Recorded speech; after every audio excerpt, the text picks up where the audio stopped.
ಅಮೆರಿಕವು ತನ್ನ ಆಮದು ಸುಂಕವನ್ನ ಶೇಕಡಾ 18ರಿಂದ ಶೇಕಡಾ 10ಕ್ಕೆ ಇಳಿಸಿರುವುದು ಈಗ ಜಾಗತಿಕ ವ್ಯಾಪಾರದಲ್ಲಿ ಮಹತ್ವದ ಬೆಳವಣಿಗೆ ಅಂತ ಪರಿಗಣಿಸಲಾಗಿದೆ.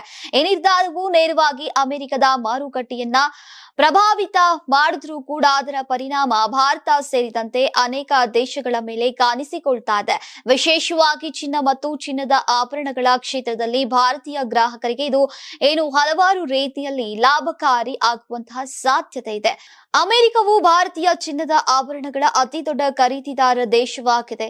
ಅಲ್ಲಿ ಸುಂಕ ಕಡಿಮೆಯಾಗಿರೋದ್ರಿಂದ ಭಾರತದಿಂದ ರಫ್ತು ಮಾಡುವ ಆಭರಣಗಳ ಬೆಲೆ ಸ್ಪರ್ಧಾತ್ಮಕವಾಗಿರುತ್ತೆ. ಇದರಿಂದ ಅಮೆರಿಕದ ಖರೀದಿದಾರರು ಭಾರತೀಯ ಉತ್ಪನ್ನಗಳಿಗೆ ಹೆಚ್ಚು ಆದ್ಯತೆ ನೀಡುವಂತಹ ಸಾಧ್ಯತೆ ಇದೆ. ರಫ್ತು ಹೆಚ್ಚಾದರೆ ಈಗ ದೇಶ ಜ್ಯುವೆಲರಿ ಉದ್ಯಮಕ್ಕೆ ಈಗ ಹೆಚ್ಚಿನ ಆರ್ಡರ್ಗಳು ಬರುತ್ತೆ. ಇದರಿಂದ ತಯಾರಕರು, ವಿನ್ಯಾಸಕಾರರು ಮತ್ತು ಕುಶಲಕರ್ಮಿಗಳಿಗೆ ಹೆಚ್ಚಿನ ಉದ್ಯೋಗಾವಕಾಶಗಳು ಸೃಷ್ಟಿಯಾಗುತ್ತವೆ.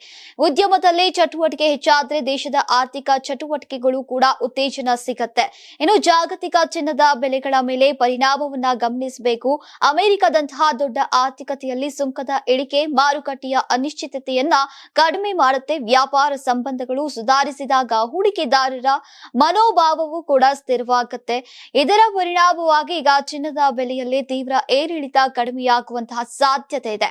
ಕೆಲ ವಿಶ್ಲೇಷಕರ ಪ್ರಕಾರ ಈಗ ಅಂತಾರಾಷ್ಟ್ರೀಯ ಮಟ್ಟದಲ್ಲಿ ಬೇಡಿಕೆ ಮತ್ತು ಸರಬರಾಜು ಸಮತೋಲನ ಸಾಧಿಸಿದ್ರೆ ಚಿನ್ನದ ಬೆಲೆಯಲ್ಲಿ ಸ್ವಲ್ಪ ಮಟ್ಟಿಗೆ ಇಳಿಕೆ ಕಂಡು ಬರಬಹುದು. ಇದರ ಲಾಭ ಭಾರತೀಯ ಗ್ರಾಹಕರಿಗೂ ಕೂಡ ತಲುಪಬಹುದು. ಮೂರನೆಯದಾಗಿ ರೂಪಾಯಿ ಮೌಲ್ಯದ ವಿಷಯ. ಅಮೆರಿಕದೊಂದಿಗೆ ವ್ಯಾಪಾರ ಸಂಬಂಧಗಳು ಉತ್ತಮಗೊಂಡ್ರೆ ವಿದೇಶಿ ವಿನಿಮಯ ಪ್ರವಾಹ ಹೆಚ್ಚಾಗಬಹುದು. ಇದರಿಂದ ಭಾರತೀಯ ರೂಪಾಯಿ ಮೌಲ್ಯವು ಡಾಲರ್ ಎದುರು ಸ್ವಲ್ಪ ಮಟ್ಟಿಗೆ ಬಲಗೊಳ್ಳುವಂತಹ ಸಾಧ್ಯತೆ ಇದೆ. ಭಾರತ ಚಿನ್ನವನ್ನ ಮುಖ್ಯವಾಗಿ ಡಾಲರ್ ಮೂಲಕ ಆಮದು ಮಾಡಿಕೊಳ್ತಾ ಇದೆ. ರೂಪಾಯಿ ಬಲವಾದ್ರೆ ಆಮದು ವೆಚ್ಚ ಕಡಿಮೆಯಾಗುತ್ತೆ. ಇದರಿಂದ ದೇಶೀಯ ಮಾರುಕಟ್ಟೆಯಲ್ಲಿ ಚಿನ್ನದ ಬೆಲೆ ಇಳಿಯೋಕೆ ಕಾರಣ ಅವಕಾಶ ಉಂಟಾಗಬಹುದು. ಇನ್ನು ಅಮೆರಿಕ ಸುಂಕ ಕಡಿತ ನಿರ್ಧಾರವು ಭಾರತೀಯ ಚಿನ್ನದ ಉದ್ಯಮಕ್ಕೆ ಉತ್ತೇಜನ ನೀಡುವಂತಿದೆ. ರಫ್ತು ಹೆಚ್ಚಳ, ರೂಪಾಯಿ ಬಲ, ಜಾಗತಿಕ ಬೆಲೆಗಳ ಸ್ಥಿರತೆ ಮತ್ತು ಸರ್ಕಾರದ ನೀತಿ ಸೇರಿ ಭಾರತೀಯ ಗ್ರಾಹಕರಿಗೆ ಸಕಾರಾತ್ಮಕ ವಾತಾವರಣವನ್ನ ಸೃಷ್ಟಿಸಬಹುದು. ಆದ್ರೂ ಕೂಡ ಚಿನ್ನದ ಬೆಲೆ ಅಂತಾರಾಷ್ಟ್ರೀಯ ಅಂಶಗಳ ಮೇಲೆ ಅವಲಂಬಿತವಾಗಿರುವುದರಿಂದ ಖರೀದಿಗೆ ಮುನ್ನ ಮಾರುಕಟ್ಟೆ ಸ್ಥಿತಿಯನ್ನ ಗಮನಿಸುವುದು ಸೂಕ್ತವಾಗಿದೆ.